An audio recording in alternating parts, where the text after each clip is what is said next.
Às vezes, o destino não destrói tudo de uma vez. Ele começa tirando o chão e depois o coração. Giovanna aprendeu isso cedo demais. Filha de uma família que já teve tudo, empresas, festas, nome, e que agora só tinha lembranças e dívidas. Quando o pai perdeu tudo, ela perdeu mais que o conforto. Perdeu o direito de sonhar alto.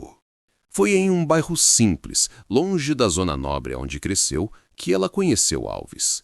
Ele não tinha nada, mas o jeito dele fazia parecer que tinha um mundo. Sorriso calmo, olhar firme e uma esperança que nem a pobreza conseguia apagar. Com o tempo, a relação entre Giovanna e Alves ganhou ritmo próprio, uma mistura de leveza e insegurança. Eles caminhavam juntos pelas ruas estreitas do bairro, sonhando com um futuro simples. Ela falava de recomeços, ele falava de vencer. E de alguma forma ambos acreditavam que poderiam reconstruir o que haviam perdido. Ela, o nome. Ele, o destino. Num desses passeios, sentaram-se em uma praça. A luz amarelada dos postes fazia o rosto dela parecer mais doce. Alves observou o jeito como Giovanna prendia o cabelo quando falava de coisas sérias, um gesto tão natural, mas que o fazia esquecer o resto do mundo. "Você tem medo de voltar a ser quem era?" perguntou ele, olhando o chão. "Tenho, porque eu gostava da pessoa errada que fui. Mas gosto mais da que você me faz ser agora." Ele sorriu, sem saber o que responder. Às vezes o silêncio dizia mais. As semanas passaram e a ligação deles cresceu, até o ponto em que o destino resolveu testar o que parecia perfeito. Giovanna convenceu Alves a se inscrever em um concurso de bolsas de estudo em uma escola de elite, a mesma que ela frequentava. Ele hesitou. "Eu? No meio daquela gente? Você é mais inteligente que metade deles. Só falta acreditar. E olha, nós dois seremos bolsistas." Ela insistiu, e ele acabou cedendo. O resultado veio num envelope pálido. Aprovado. Foi um dos poucos momentos em que ela viu o sorriso dele sem contenção.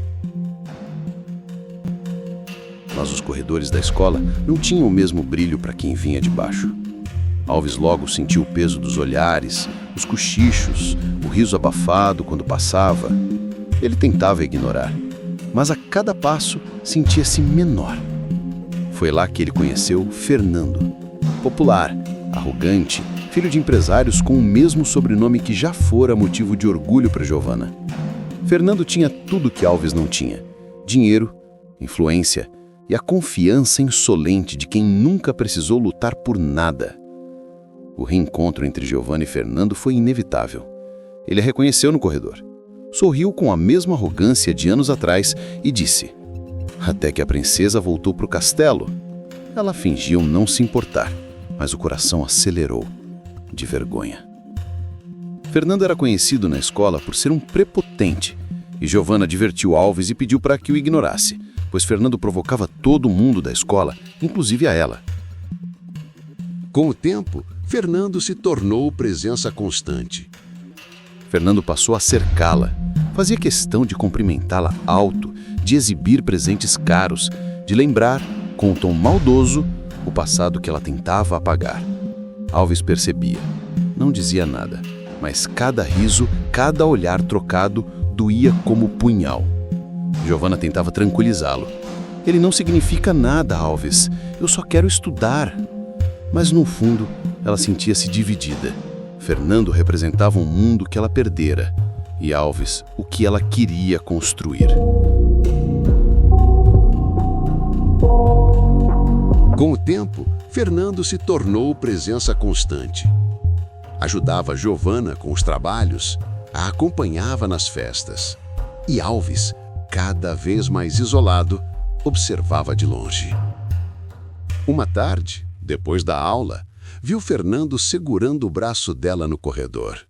Não havia nada explícito, só a proximidade, o riso abafado, o brilho no olhar. Mas para Alves, bastou. Ele foi até lá, com o coração acelerado e a voz trêmula. Giovana, podemos conversar? Ela hesitou, olhou em volta e respondeu baixo. Agora não, Alves. Você não fala mais comigo? Parece que tem vergonha de mim? Fernando interveio, debochado. Ela só está crescendo, cara. Você devia entender o seu lugar.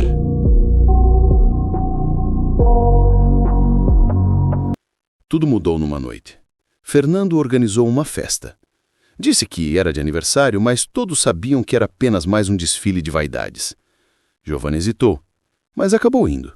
Talvez por curiosidade, talvez para provar a si mesma que já não se importava. Alves, por sua vez, não gostou. Aquelas pessoas nunca te aceitaram, Giovana. Eu não preciso que aceitem, só quero me divertir um pouco. A festa era um show de excessos, luzes, risadas forçadas, garrafas abertas demais. Fernando a recebeu como uma conquista. Até que enfim o luxo voltou a combinar contigo. E o luxo sempre combinou comigo, retorcou ela. Então por que você anda com aquele pobre? Ela riu sem graça, tentando se misturar. Horas depois, Alves chegou. Não fora convidado, mas foi por ela.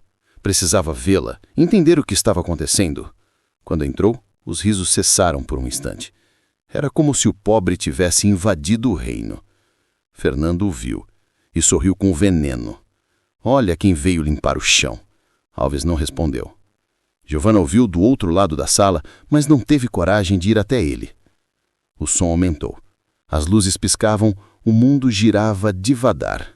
E no meio de tudo, Fernando se aproximou dela, o hálito quente de bebida e perfume caro. Você merece alguém que te devolva o que perdeu. Antes que ela percebesse, ele a beijou. O tempo congelou. E como um castigo do destino, o primeiro olhar que ela viu, ao abrir os olhos, foi o de Alves. Parado, ferido, imóvel. Nenhum som saiu. Só o silêncio. O tipo de silêncio que destrói o que ainda restava. Giovana tentou segui-lo, mas ele já se afastava. A rua estava fria. O vento cortante. Ela gritou o nome dele 1, 2 vezes. Nada. E pela primeira vez desde que o conhecera, sentiu medo de nunca mais ser perdoado.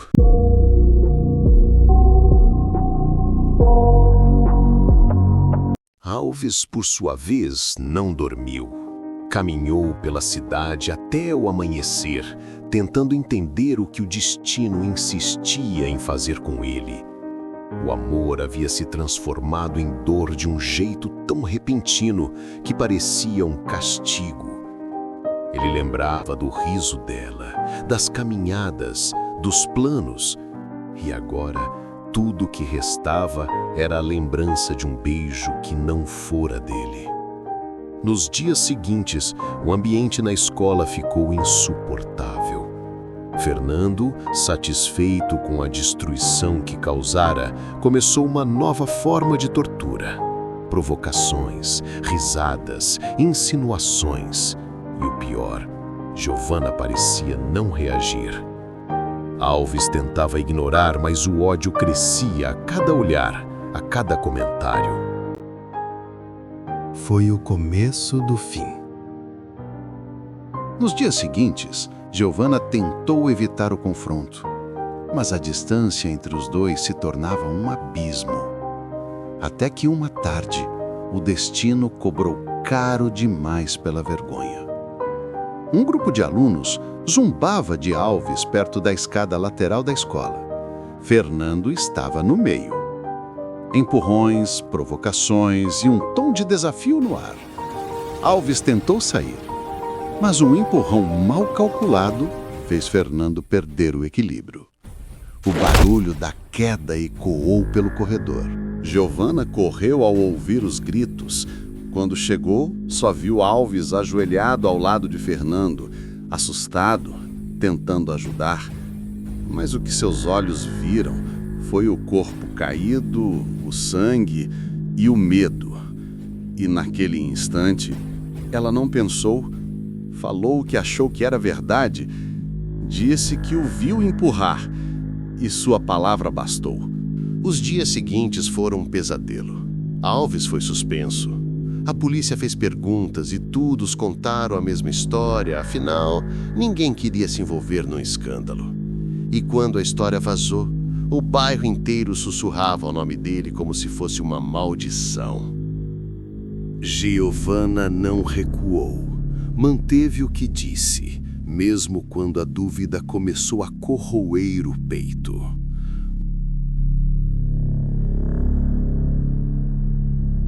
O processo foi rápido, impiedoso. A família de Alves lutou. O diretor da escola tentou intervir, mas nada parecia suficiente. As evidências o condenavam e a mídia se alimentava do drama.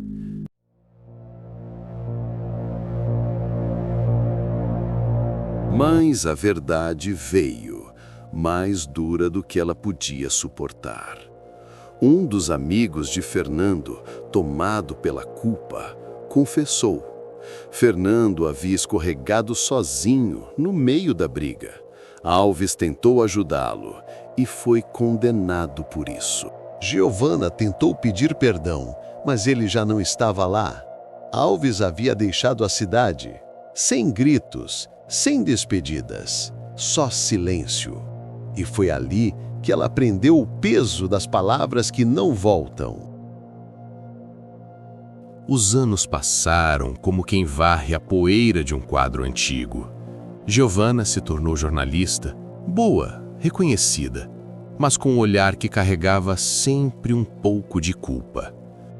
Em cada entrevista, cada matéria, ela buscava uma forma de se redimir do passado, como se, ao contar as histórias dos outros, pudesse apagar a sua. Mas o destino não é piedoso. Ele não apaga. Ele espera. Foi em uma manhã qualquer, entre e-mails e café frio, que ela viu o nome dele pela primeira vez em anos. Alves das Neves, o empresário do momento. A matéria falava de um império construído do zero. Do homem que venceu todas as probabilidades. Do nome que agora valia milhões. Giovanna olhou a foto. Era ele. Mais maduro, mais frio. O olhar que antes carregada doçura, agora tinha algo perigoso. Controle. Giovanna viu ali sua chance. Não apenas de fazer uma boa reportagem, mas de se redimir. Pediu uma entrevista exclusiva. Esperou dias, sem resposta. Até que, na semana seguinte, a resposta chegou. O senhor Alves não concede entrevistas pessoais. Curta, fria, como se fosse o próprio passado respondendo. Mas Giovanna não desistiu. Tentou de novo, ligou, escreveu, insistiu, e cada silêncio dele parecia um castigo. Enquanto isso, a vida seguia. Ela trabalhava, sorria nas fotos, mas dentro havia sempre um espaço vazio que só ele preenchia. Até que numa tarde, o destino resolveu provocar. O telefone tocou. Era o editor-chefe. Giovanna, precisamos de uma exclusiva sobre a nova fusão. A concorrência vai entrar primeiro se não for você. Ela sabia que o contato direto era um homem, Fernando. Sim, o mesmo Fernando. Agora um empresário influente, recuperado do acidente e parceiro de negócios de Alves, pois o pai de Fernando estava a fazer uma fusão com Alves. E, incrível que pareça, Fernando era o responsável. Fernando atendeu o telefone com um tom surpreso e falso afeto. Giovanna? Depois de tantos anos? Ela respirou fundo. Preciso de uma entrevista com o Sr. Alves. Silêncio. Depois ele riu. Você? Justo você? É profissional. Nada é profissional quando envolve o passado. Mas mesmo assim ele ligou, e por alguma razão que nem ele soube explicar, Alves atendeu. Sim, Com quem falo? Alves questionou. Fernando ficou em silêncio por alguns segundos. Depois disse apenas: Sou eu, Fernando. A Giovana quer fazer uma entrevista sobre a fusão. Se for ela, diga que venha. Amanhã, às 18 horas. O e-mail de confirmação chegou seco, quase burocrático. Entrevista confirmada.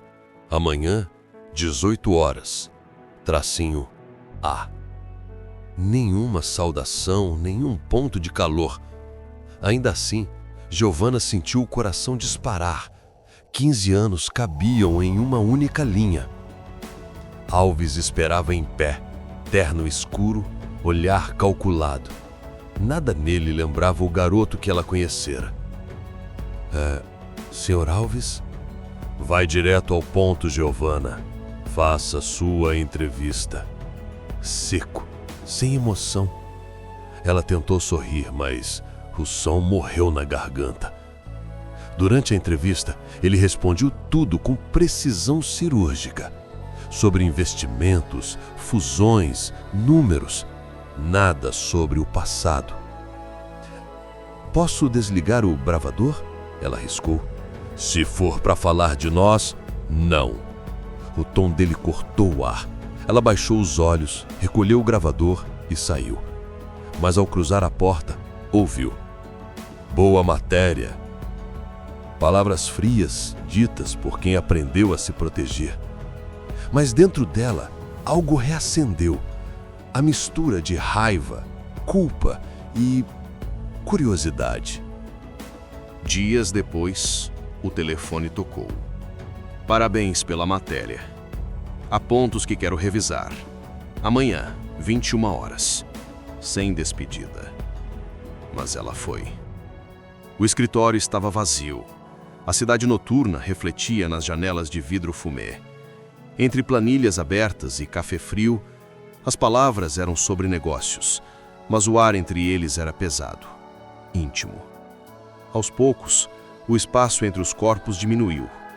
Ele se aproximou para mostrar um gráfico. No monitor, o braço roçando dela. O calor do toque ficou, mesmo depois que ele se afastou. Você mudou, ela disse, a voz um pouco mais baixa. Todos mudam, Giovana.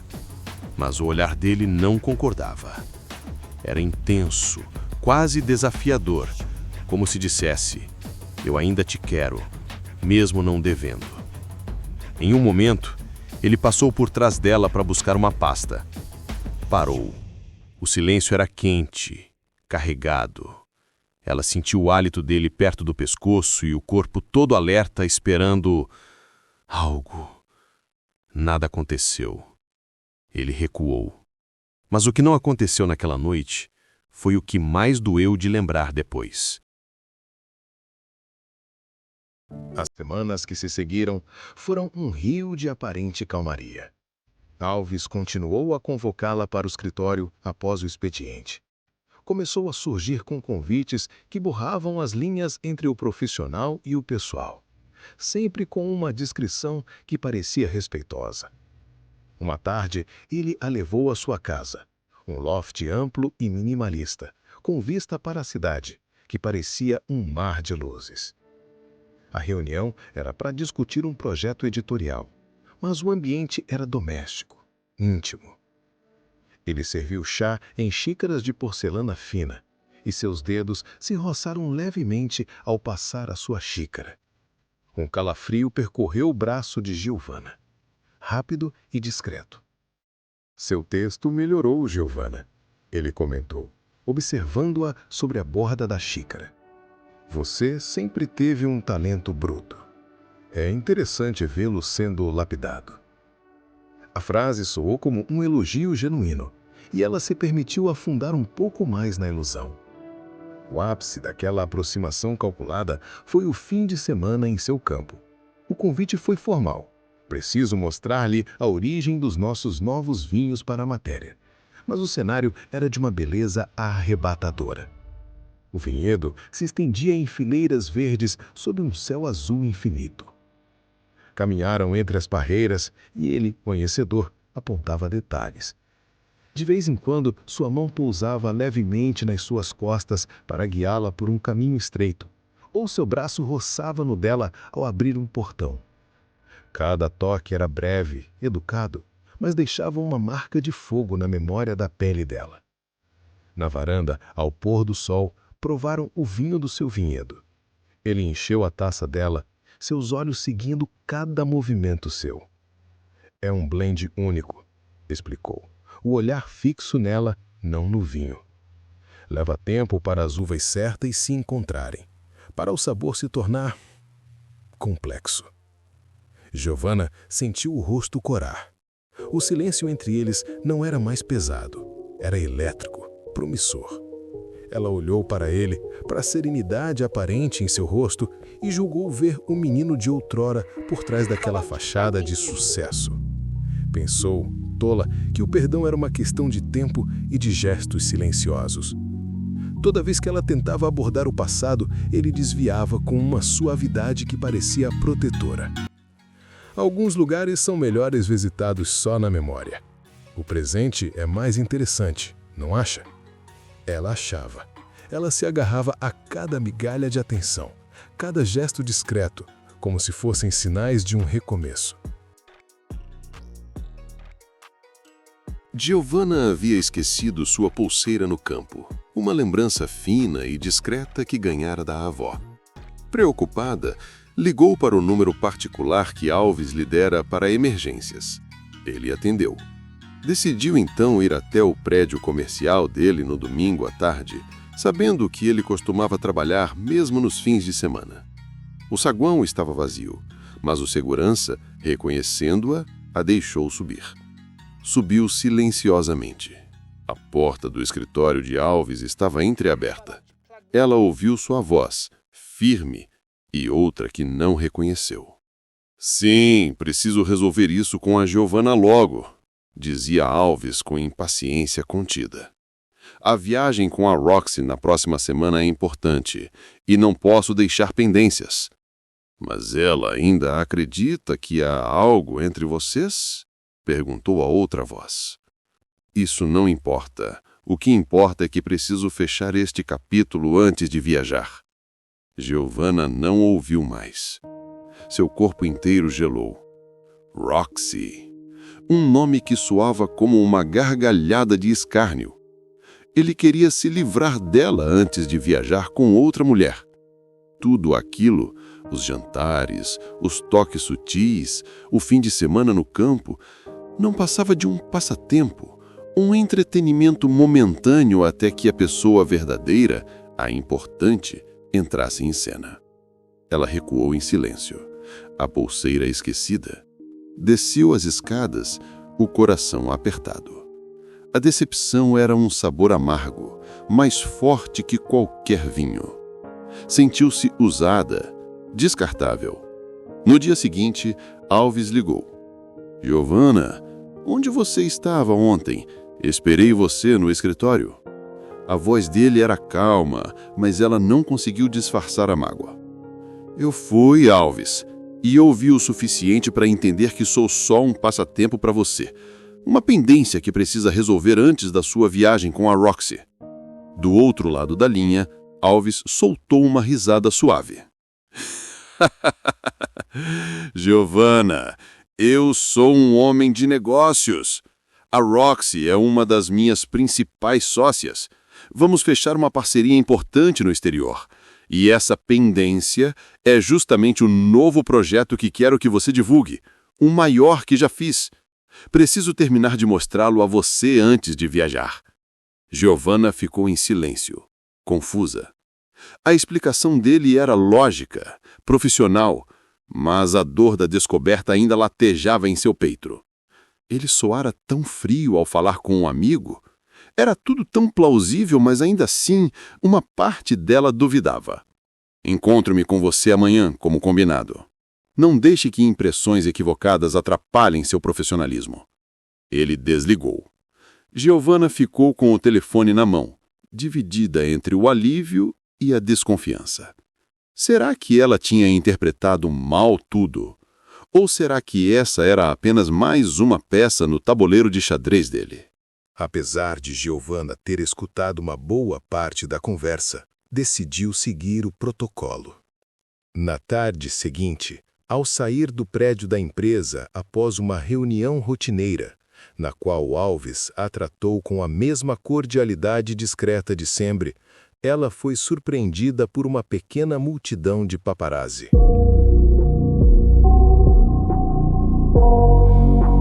Giovanna parou, confusa. Foi quando Alves saiu atrás dela, impecável em seu terno escuro. Senhor Alves, os boatos são verdadeiros? Há um romance com a senhorita Giovanna? Vocês foram vistos juntos em sua propriedade no fim de semana? Isso é sério? Giovanna, congelada, virou-se para ele. Por um instante, seus olhos se encontraram. Nos dele, não havia o calor do campo, nem a discrição do loft. Havia apenas um vácuo gelado, a paisagem de um plano concluído. Ele ergueu a mão com calma, um gesto contido que silenciou a todos. Senhores, peço desculpas, mas preciso esclarecer um equívoco. A senhorita Giovanna é uma profissional excelente com quem mantenho uma relação estritamente profissional e cordial. Nada mais. Os encontros a que se referem foram relacionados a trabalhos editoriais específicos. Qualquer sugestão além disso é fruto de especulação. Meu foco, e creio que o dela também, são os negócios. Ele não usou palavras duras, mas cada uma foi um golpe preciso. Equívoco, especulação.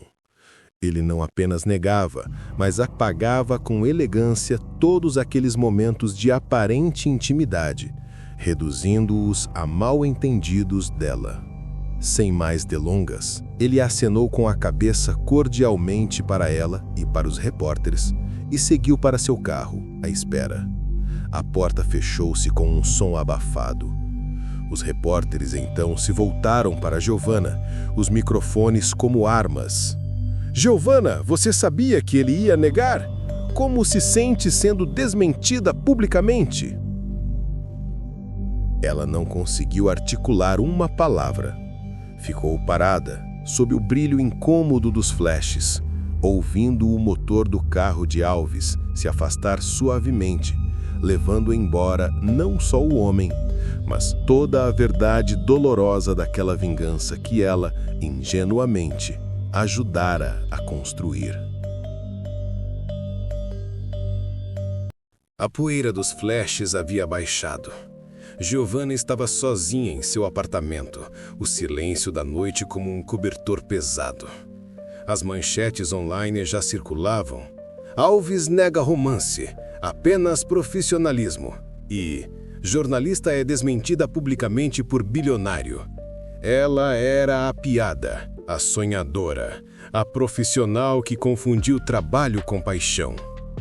A raiva inicial tinha se dissipado, deixando para trás um cansaço profundo, de quem carregou um fardo por anos e descobriu que, no final, era ainda mais pesado do que imaginava. Ele não precisou de um escândalo barulhento. Sua vingança foi um assassinato de reputação por afogamento, lento e silencioso. Sentou-se à escrivaninha, a tela do laptop brilhando como a única luz no quarto escuro. Ela não queria uma resposta, não esperava mais nada dele, mas precisava colocar para fora aquela verdade que doía mais do que qualquer manchete. Abriu um novo e-mail.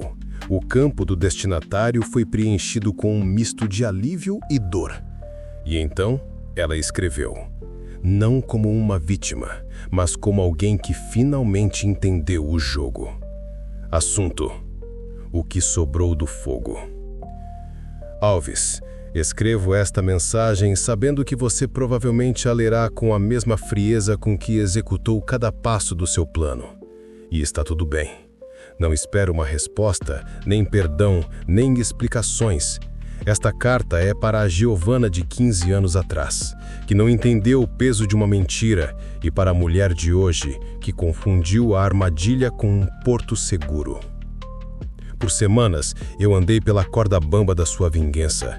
Achei que os toques sutis, os jantares no seu loft, o pôr do sol no seu vinhedo, eram sinais de que o menino que um dia eu conhecia ainda existia em algum lugar atrás daquele olhar de aço. Eu estava errada. Você não é mais aquele menino, e eu ainda era a mesma garota assustada tentando encontrar abrigo onde só havia tempestade. Aprendi da maneira mais dura que a vingança não é um golpe rápido, é um veneno de ação lenta. Você não queria me destruir com um escândalo, queria que eu me visse destruída no reflexo dos olhos dos outros, e conseguiu. Minha credibilidade está arranhada, meu orgulho em frangalhos.